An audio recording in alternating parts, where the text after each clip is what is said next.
Alright guys, so I'm going to show you my solar box that I made with a 1100 watt inverter. It's got everything.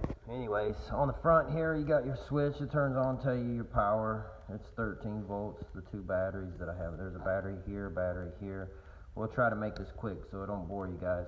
And then here's your 1.2 amps and 1 amp, 5 volts for USB charging, and then your standard 12 volt charger right here. And I built this myself. And over here, I put right here, if you see, this is the switch for the, I guess you call it like a Kruger. It's a Krieger inverter. It's a 1100 watt modified sine wave inverter, and I'll show you that in a second. But you turn it on, you see the green light, and I'll turn it off. But anyways, and in here, I set it up to have fuses, so it's fused 10 amp, 10 amp, 7.5, and 5 amp. I didn't want to go anything over 10 amps, just based on the wire size and stuff. And then on this side, I have the inside here to kind of keep it weatherproof. You have USB charge, and then you have your standard 110 volts that, or 110 outlets that run to the inverter.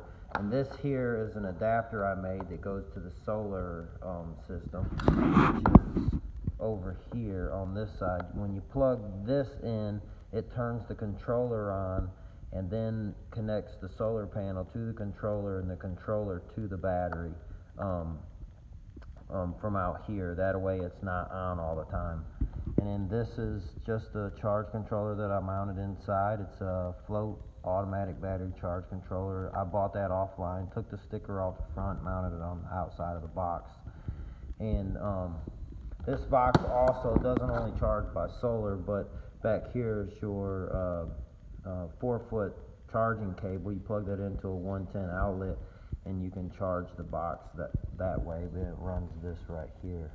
It runs this standard AC trickle charger. But anyways, let's speed this up because it's getting long. We'll put that back in there. Inside here, here's the Kruger 1100 watt inverter. It's this is the first inverter that I ever bought. Whenever I first got into solar.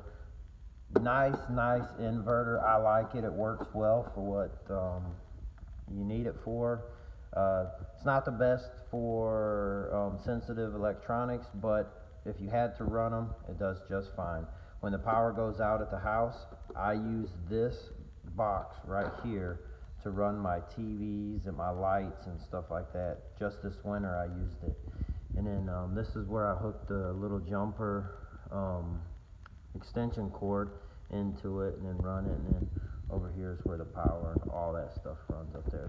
Also too, on the inverter, if you look right here, that is a 150 watt amp, or 150 amp fuse right there that goes to the inverter.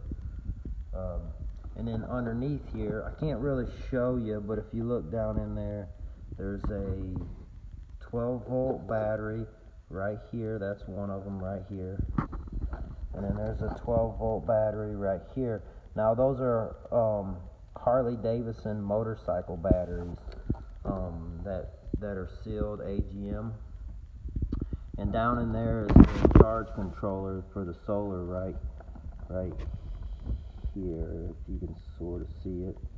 And then I'll show you something while you're looking. I'll show you how that little switch works. I take this plug and I'm going to plug it in out here, and you watch the solar charger. When I plug it in, it'll turn on. See?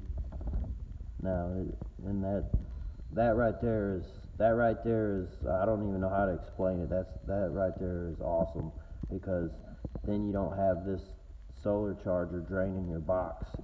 When it's set and standalone, it's like nothing. There's no load whatsoever on the batteries, and that makes it very nice. It took me a while to figure that out in a lot of YouTube channels, and I can't remember the exact ones that I watched to figure that out, but I want to thank anybody that I have got information from.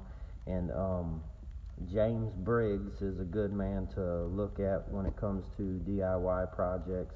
He's a Canadian, That's a smart man. I like following him and watching him on YouTube. Anyways, this is just a quick setup. Keep this under 5 minutes. 5 minutes and 10 seconds. You guys have a good day and God bless.